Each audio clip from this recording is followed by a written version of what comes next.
Скопје е претпладнево меѓу најзагадените градови во светот со индекс на квалитет на воздух од 166, заедно со Багдад, Лахор, Делхи, Вухан и Мумбај.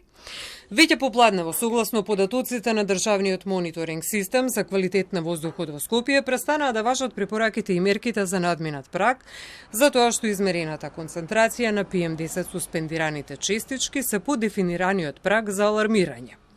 Според екологистите, мерките кои ги преземаат надлежните институции се само за ублажување на последиците. Тие не се системски мерки за решавање на проблемот со загадувањето, нарушеното здравје кај ранливите групи и воопшто кај луѓето. Ние имаме толку големо загадување што не може да ги разлекуваме работите на неколку години дел по дел да ги решаваме.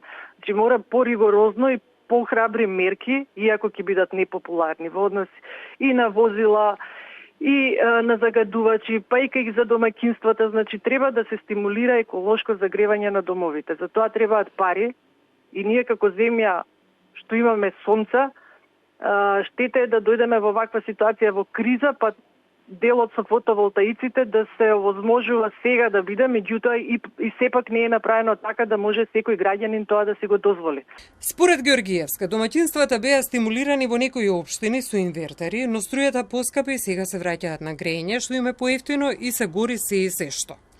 Дополнително потребна е и стандардизација на пелетите, критериуми како се гради за да не се попречува струењето на воздухот кое сега ни е најпотребно.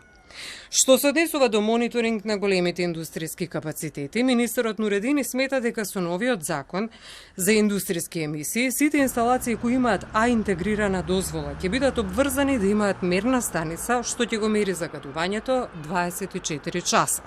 Во нов закон за несуси емисии, кој сега сме завршиле, е во владина процедура, ние ќе обврзаме сите тие инсталации во државата кои има интегрирана дозвола да имат самиот мерни станици, бидејќи претходно не е бил така. Сега со нов закон ние ќе обврзиме сите тие инсталации да имат 24 часови мерни станици внатре во инсталацијата и да бидат во јавност секој сат.